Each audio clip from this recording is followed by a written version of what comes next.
Hello and welcome to Freedom Through Astrology, where we're giving you the keys. And it's freedomthroughastrology.com. I am your astrologer. My name is Donald Patak. There's my contact information and standard YouTube copyright.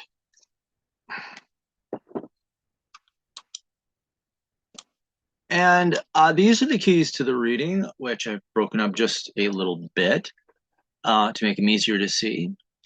I read astrology differently, and so I read is called constellation-based astrology. Sometimes it's called true sidereal. It's astrology by the visible sky. Tropical astrology fixed the signs to seasons back in the 220s AD. And under precession of the equinox, which determines our astrological age, the constellations kept moving. Tropical astrologers like to pretend that that doesn't happen. I read the planets in the sky where they actually are. So if things sound a little bit different, that's one major reason why. Secondly, I read 13 signs. There is a sign that was taken out. A sign is Ophiuchus. It's the sign of the wounded healer. If you follow astronomy and you get to Scorpio and Sagittarius, you will notice that there is a gap between the two of them. That is Ophiuchus. It's the serpent bearer, a man holding a snake by the head and the tail. In ancient times, the snake symbolized knowledge. So when you hold it by the head and the tail, it symbolizes control of knowledge. Ophiuchus learned how to heal himself so he could heal others. I use the natural size of the constellations. Some astrologers make everything the same size or try to. In the visible sky, Mother Nature, in her wisdom, made them all different sizes. Virgo is huge at just under 50 degrees. Aries, Cancer, Libra, Scorpio, Ophiuchus, each of them individually is less than 25 degrees. So all these signs are different sizes, and I follow that.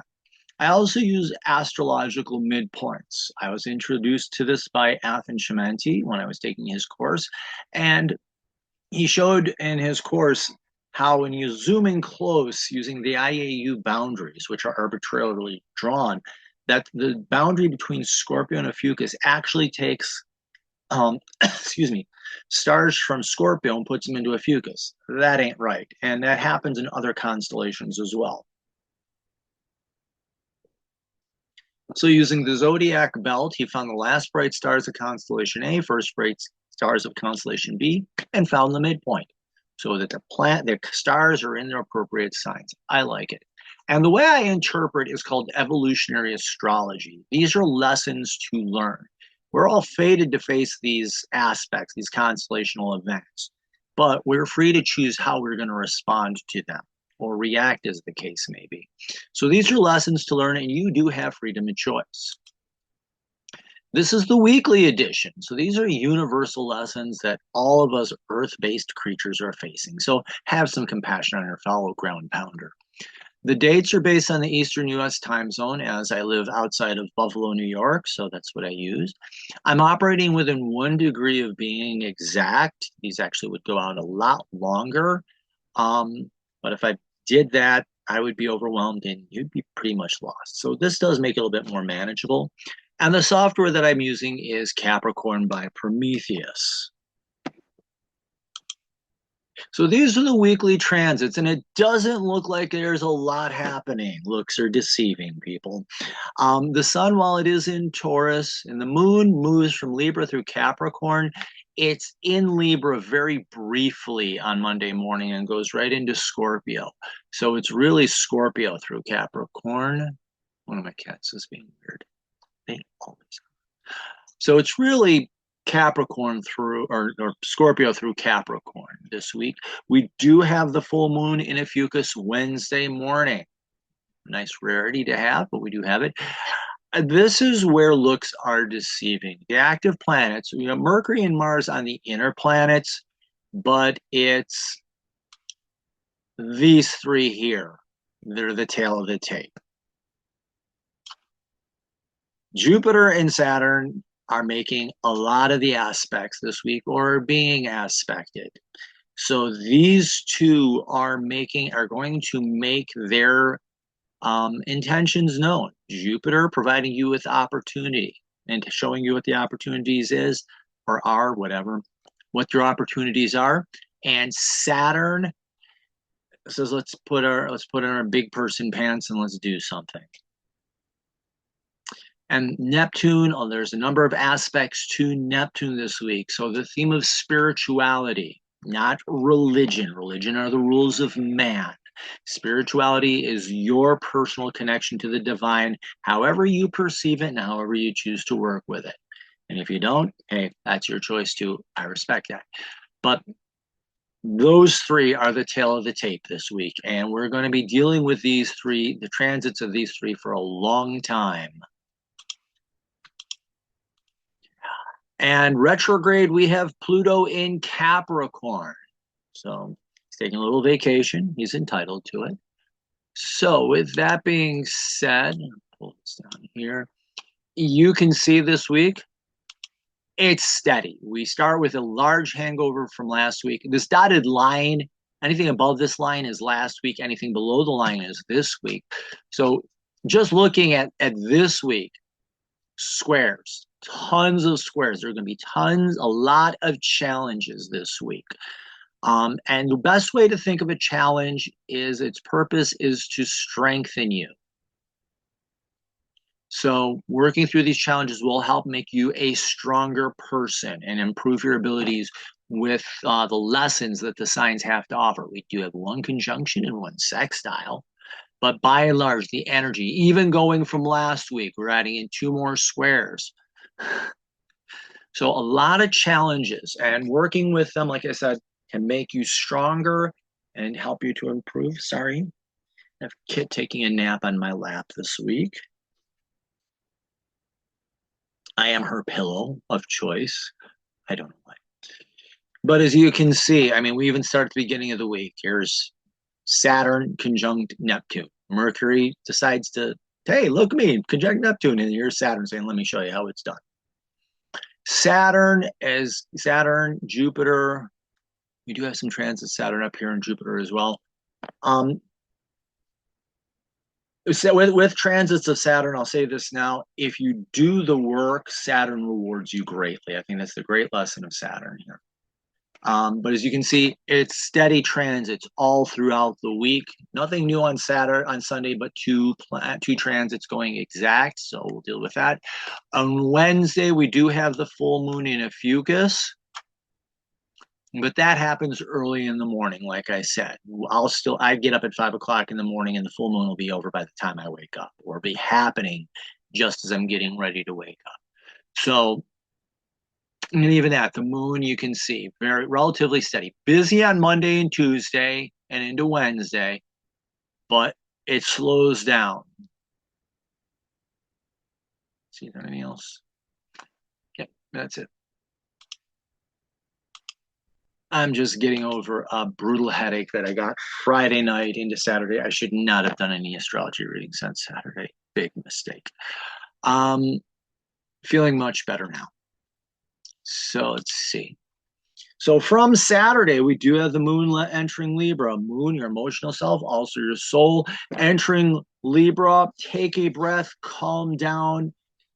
Things are going to be up in the air, so to speak. Libra is the scale, so things are going to be feeling like they need their, you know how scales take time to balance? That's what that energy is going to be Saturday, Sunday, and into early Monday.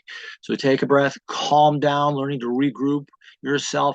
Situations will feel ambiguous. So be open to getting perspectives from different sides. It's a good thing. And it'll help you get through it very much better. The shadow here is falling into indecision, being unwilling to accept conflict. That just creates more problems. And it can also come across as being insincere. And on Sunday, Mercury, in his little espresso-induced race across the sky, is contacting Jupiter. So Mercury, and this is a conjunction, is joining of the two energies. So Mercury, planet of learning and communication, ideally giving you informational breakthroughs, crossing Jupiter, which is the planet that gives you opportunities. I mean, there's a big word for Jupiter is opportunity.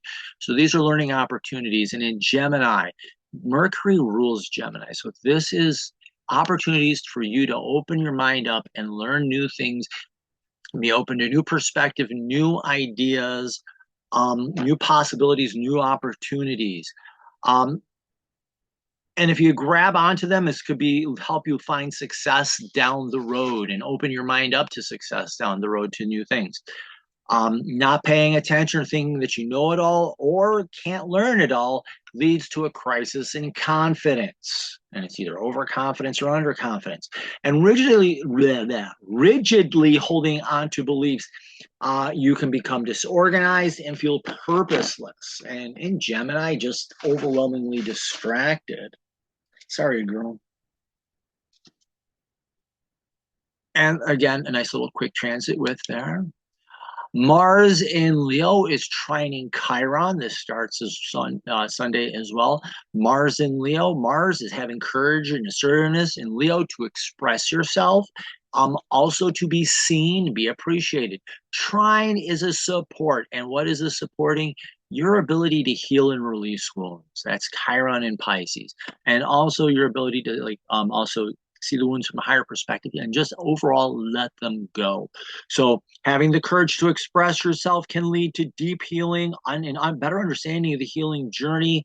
And you can feel supported in this journey as well. Be very powerful in that respect.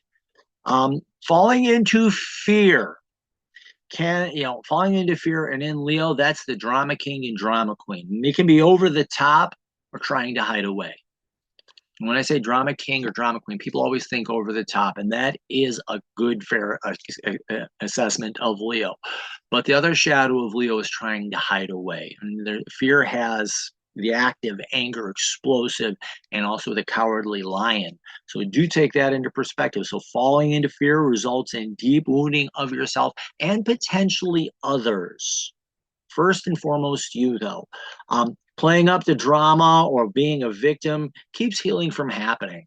So watch out for drama. If you find yourself falling into drama, let it go. Not worth it. Leads to more pain. We have Venus in Aries. Yes, Venus is finally in Aries, is squaring Pluto retrograde in Capricorn. And Venus in Aries is learning to have courage in your relationships, courage in your creativity, because Venus does rule the arts. It's also rest, recreation, and having fun, and being able to say, you know what, I need to take a break and rest. Yeah, I do have sick days for work. I probably should take one soon. I got 3 weeks of school left. It ain't work, I'll save it for when I really need it, if I really need it. But the square here is a challenge. And Pluto in Capricorn. Pluto is about transforming. And what? Capricorn, your integrity and character. And right now, Pluto is in retrograde, so you're reflecting on your integrity and character. And what are you doing to change it and make it better? So having courage in your relationships, creativity supports your growth and transformation of your values. I think that's another great word for Capricorn. Reflect on what's important to you in these areas of life and find the strengths that you do have in them.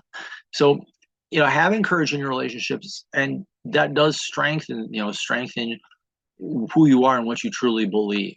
So standing up to a bully, for example, that's a good example here, I think. The shadow here, slipping into fear can cause damage to relationships, damage your creativity. It can stress you out and feel like a crushing burden that leads to cynical attitudes and expressions. Also damaging, and also Pluto, instead of healing your integrity and character, is damaging your character and integrity and how people will perceive you, And finally, our last holdover from last week, Mercury in Gemini squaring Saturn in Pisces. And I think this is what kind of got Saturn saying, okay, time to let the big guys play. Mercury in Gemini, again, being open-minded, curious, willing to learn. Squares are challenge. And Saturn in Pisces is learning to be present and doing that hard work. I think Saturn in hard work, yeah. And Pisces is learning to transcend situations. So being open to new ideas, information, strengthening your ability to be in the present moment, and being curious and practicing self-discipline can be strengthening and stabilizing. And in Pisces, Pisces is learning to be present. I think that's a great lesson of Pisces is being present and in that moment. It does deal with spirituality and transcendence as well. So you could be learning new information that challenges your spiritual skills. And ideally, this new information strengthens them. The shadow, Mercury, has too much espresso and gets scattered brain, or has decaf and just can't focus at all, and has just out of control for whatever reason. And this leads to a crushing burden and a stumbling block that leads to self-created failure and potentially a cycle of pessimism. So instead of seeing things as they are, you fall into a cynical attitude and see things, from a point of view of failing. And that can feel like a crushing burden. And this is just a quick transit. And another quick transit. Mercury in Gemini squaring Neptune in Pisces. And again, I said Mercury in Gemini. I talked about that, being open to learning, communication. This square, this challenge, Neptune in Pisces is very much about your spirituality, and you're learning to be present. Spirituality is very much, the more I read about it from different traditions, is learning to be in the here and now. Neptune in Pisces, the big statement is don't just do anything, be there. Or don't just do something, sit there. So this is you learning new information, and it can be strengthening your spiritual abilities and your ability to be present and in the moment and saying, pay attention to what's really going on. There are higher principles. So this new information can be challenging you because you're seeing things from higher perspective. So let's see. Yeah, I'm going to live with that. In the shadow, this little scatterbrain Mercury who thinks it knows it all or can't learn it all or is too busy talking or not listening, runs into this square, a stumbling block of Neptune and Pisces, hype. So blocking of learning for any reason leaves you locked in this illusion that you're trying to escape what's challenging you. And this feels like being crushed.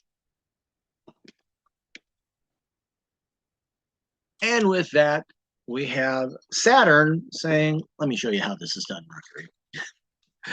Saturn conjunct Neptune in Pisces. Neptune over the next few months, as a matter of fact, the outer planets in general, Jupiter, yes, but more so the slower movers, Saturn, Uranus, Neptune, even Pluto, are all going to be power players in the next few months, and are going to have some very long transits. Key to them is Neptune is going to be playing every and any card it can. So this next few months can be a time of spiritual enlightenment for you.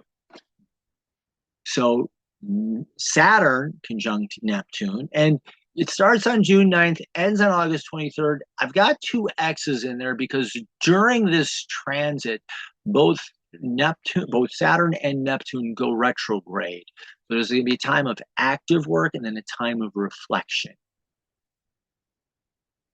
So be prepared for that. So learning self-discipline in your spiritual practices can lead to insights from spirit or higher realms. I will never preach religion. Your connection to the divine and what you believe is yours. So do be open to that. And taking time to grow and develop your practices leads to maturity and stability and ability to understand situations from a higher perspective. There is the real possibility of spiritual maturity in this next 3 months, essentially. The shadow here,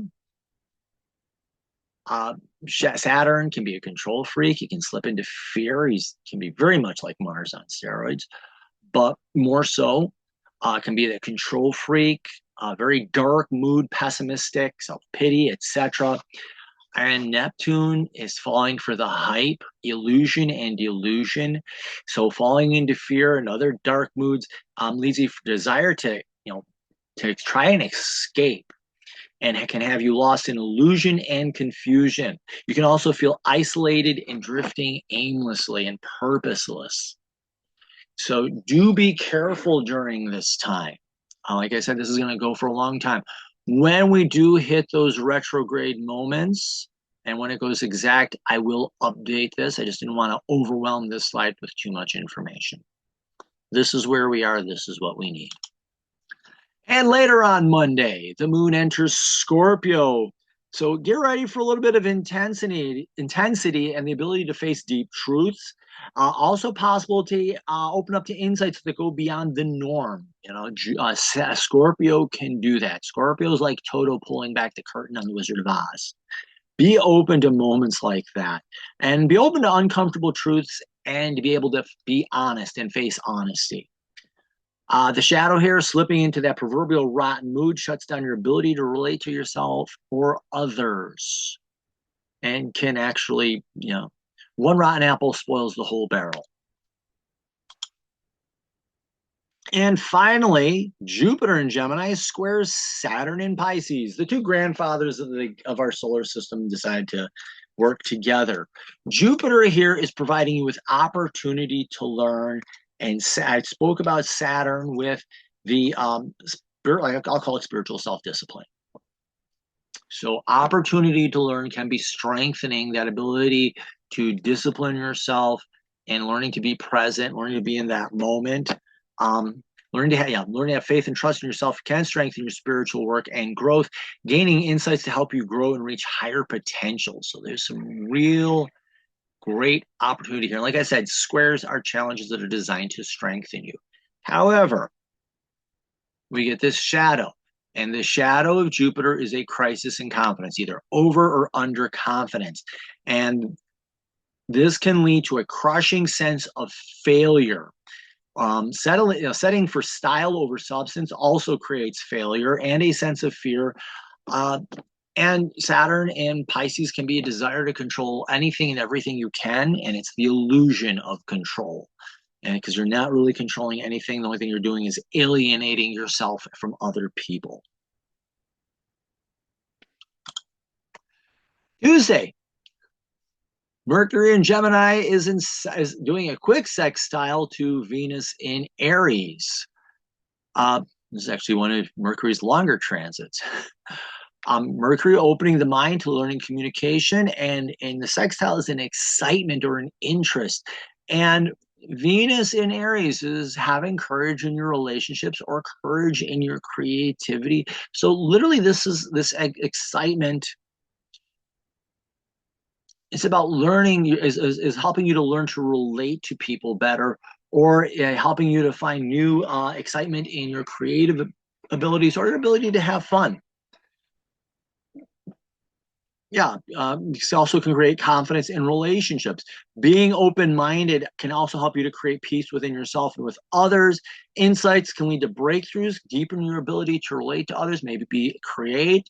And this is all types of art. So this is the physical arts, but this is also singing and music with instruments, etc. I'm speaking the arts in broad generalities here. However, Mercury can be a know-it-all, or someone who can't learn it all, but either which way, they're not listening or paying attention. And this can create nervousness or a crisis in your relationships, or sabotage your creativity, make a mess of your creativity. You can become stuck mentally, not communicating or with others. It can feel shallow. It can feel like relationships are being shallow and superficial as well. So we need to be careful of that. And late on Tuesday, the moon enters Ophiuchus, an opportunity for emotional healing and being open to others who can help you to heal emotionally and learning to heal emotionally so you can heal others who have similar struggles that you have. So open to the opportunity to heal. New information and insights can help you to develop these emotional skills, and I would dare say your emotional intelligence. Um, Falling into the shadow here is not you not healing, or you using what you're learning to wound yourself or wound other people. And it can be more deeply than you realize. Emotional wounds always run deep.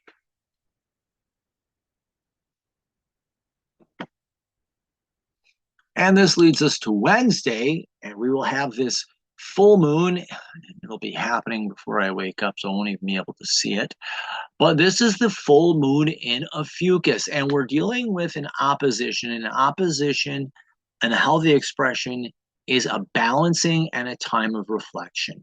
So, how is this emotional healing working with your ability to find peace in your core identity and stability in your core identity? Look to what your natal sun sign is, because that's going to help you understand what stability in your what your stability is for you personally. So if, for example, your natal sun sign is Aries, how are you finding peace, learning to be confident? That's what you're really healing here.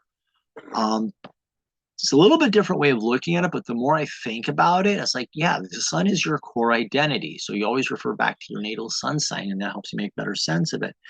So how is what you're learning helping you to heal your emotional self? And how is that helping you come at peace with your core identity and who you are? This balancing your healing journey also can stabilize your ego or your core identity. You came here to learn to have a healthy ego. So all this ego is a bad thing.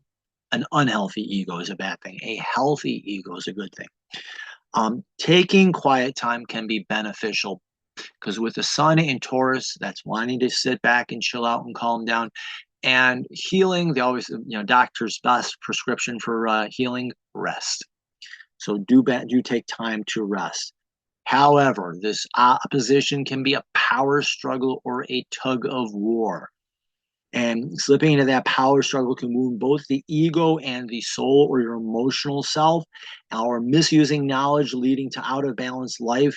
You can feel unfulfilled. You can feel unsettled and injured yourself. The first person, anytime you hurt someone, the first person you're really hurting is yourself.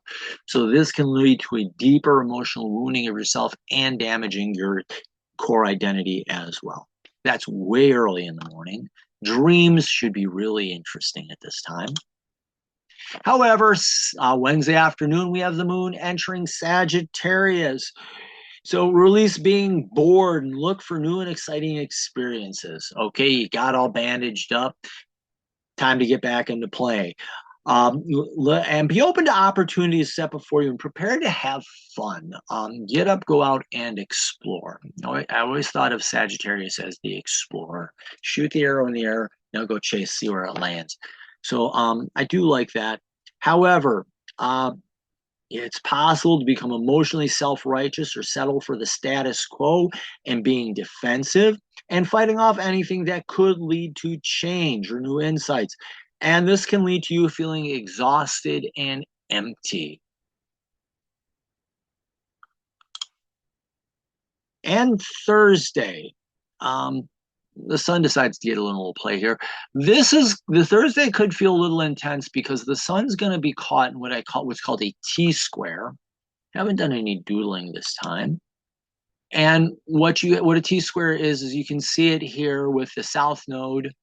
Let me get some color here. And my pen. There we go. We have the sun here, and it is squaring both the south node and the north node. So this can feel a little intense because you're dealing with both energies simultaneously. It's the same exact aspect for both. So it can feel like a crushing weight. But if you think of it like a barbell, thank you, Zena, for that. Zena is doing a reading for Zena, and she said, "Oh, it's like a barbell and a weightlifter picking a barbell." If you think of the sun, your core identity, lifting this barbell of the south node, how it holds itself back, and the north node, its idealized future goal and destiny, it can be a very strengthening experience. So let me clear those drawings. So first, we're talking about this part here.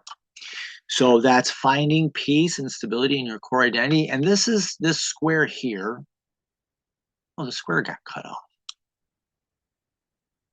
This square here is strengthening your destiny. The North Node is your destiny and finding peace at your destiny, with your destiny, and understanding it from a higher perspective. So finding peace in your identity helps you find your destiny and all your purpose. Seeing it can help strengthen you as well. And understanding that can also help strengthen your identity and who you really are at heart. And so let me do that. And then Thursday, later in the day, we have the South Node in Leo. Again, that square, lousy square there. And the South Node in Leo is pulling out old dramas and reenacting old dramas and reenacting the wounds from the past. And the challenge here, this is a releasing square. So the challenge here is to let go of these old dramas. Let go, stop being the drama king, drama queen, whatever. And hold on, let me get my notes here. And understand how that drama holds you down and holds you back. And by understanding how that does that, you can release it, let it go, and that can be a strengthening experience and a very healing experience. So clearing all my drawings.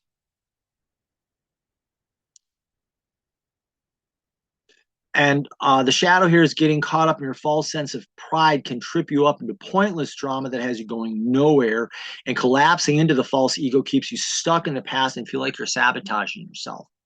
So ideally, you're understanding how drama holds you back, how you've used drama to hold you back. Get this out of my way for a second. There's the square. I have a toolbar that's in the way, and I hate hiding it because I can never remember how to pull it back.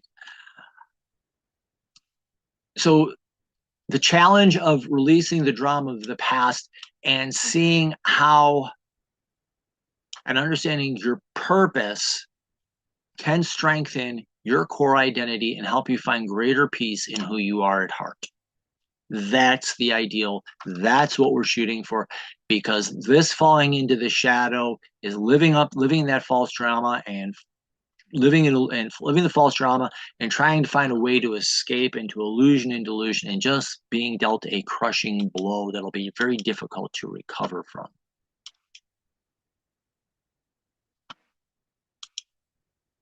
And on Friday, we have Mars in Leo squaring Uranus in Taurus, or Uranus, or however you want to pronounce it. So Mars in Leo is the courage to express yourself. And what the challenge is you to express who you really are at heart, your authentic self. Uranus is the planet of authenticity. And in Taurus, you're learning to find ease at it, finding it to be natural with it, enjoying the simplicity of being who you really are at heart and your authentic self, and learning who that is. So this is having the courage to express who you really are authentically. And this will strengthen your individuality and really help you realize who you are more at the core level, and potentially find peace with it. Facing those challenges helps to build courage and encourages you to be, and you'll find people appreciating you for being real as well.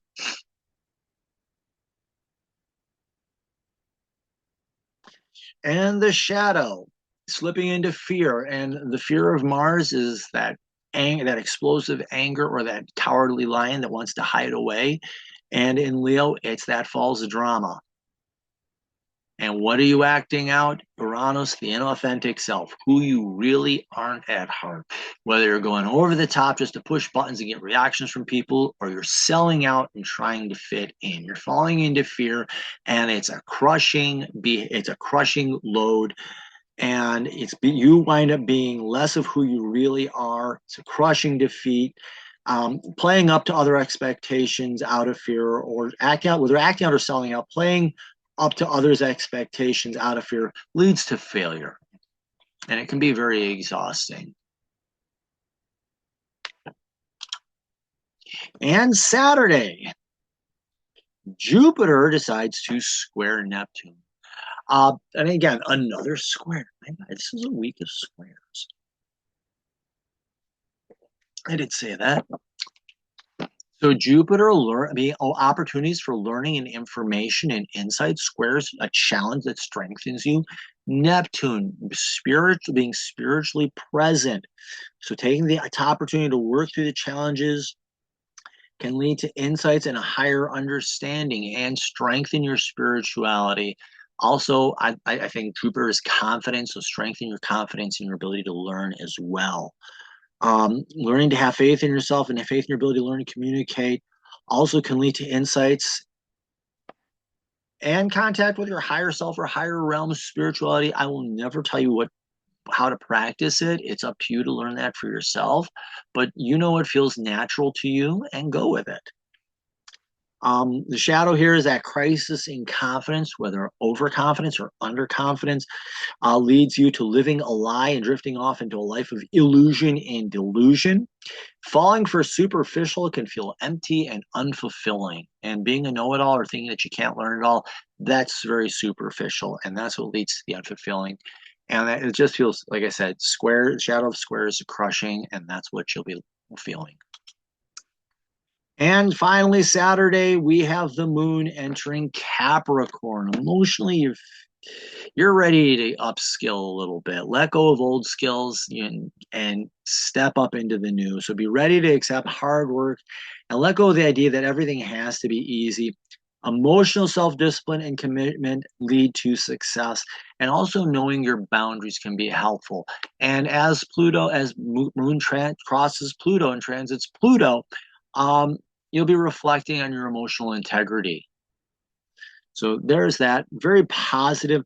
Be careful of becoming emotionally uptight and a control freak, thinking that you know what's best for everyone else. It actually can drive people away, leave you feeling isolated and alone, and just like serving time.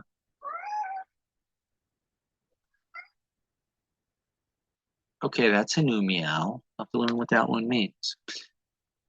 And that's the tuxedo cat. So that's our final transit for the week. Sunday, we do have two transits going exact. Deal with that. But take a breath. Remember to exhale. Repeat. Trying to hold your breath for a full 24 hours. So I do encourage you to follow me on social media. I am on Facebook and Instagram and YouTube. I also do have my blog site, which I will show you momentarily. These companies here are making billions of dollars off your data. Digital Soul Space is a wonderful private place. Does no cost. They do ask donations periodically, but there's astrology on there. If you're into crystals, any type of spiritual questions, that's to me the place to go. Everybody knows what they know, and they're more than willing to share. And your data is your data. In Digital Soul Space, your data is your data. There we go. Jump to here. So here we are on the website. When you go here, you get a pop-up. Give me your email, or you can click on subscribe. Give me your email. You get a once-a-week newsletter. The keys that I offer you are your readings. If you want to know how your chart would change, Quick 6 is an easy way to get that and to see how 6 key aspects of your chart change, going from tropical to true sky constellational. First big key that I offer you is your birth chart or natal chart. That's your birth contract. This is who you came here to become. Second key I offer is a past life reading or a karmic reading. If you don't believe in past lives, this is a special lesson you came to learn. If you do believe in past lives, I help you understand the archetype in from the past life that's repeating in this lifetime so that you know what it is and you can heal it. And I offer them combined as one reading. Second set of keys that I offer you is a horoscope, 2 different styles of a yearly horoscope. And that can be any 12 months in a row that you want. It doesn't have to be January 1st. You can start July 1st for all I care. Or start July and go to next July. Different cultures and religious beliefs have different starts to the year. I respect them. And the life cycle, I look at the outer planets, Jupiter through Pluto, the asteroid Chiron, and the nodes of the moon to see what they're doing in relation to where they are in the birth chart, because that offers deep insights. That's all I do in the life cycle. But the yearly horoscope squeezes in. I look at a lot of everything else. Quarterly is any 3 months in a row. Monthly horoscope is exactly that. I like to do it any 30 days, 30, 31 days, any month. I like to do new moon to new moon because that is the natural cycle. But there are people who like to do like all of July. Tell me what's going on all of July and live with it. And I do offer packages that combine these readings together, and they have a built-in 10% discount. Close that out.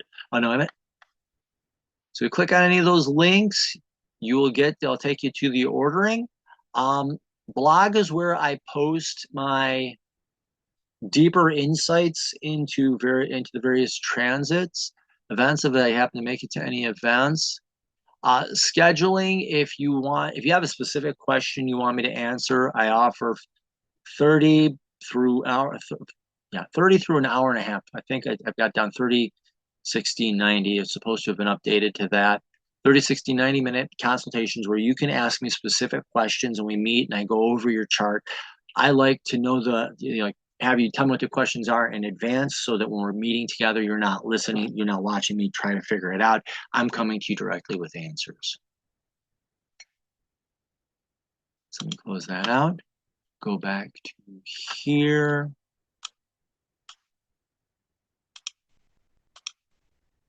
So there's that. I'm also on Mural. So if you've got a question that you want answered today, you can meet me on Mural, and that's my handle on there at Freedom Astro.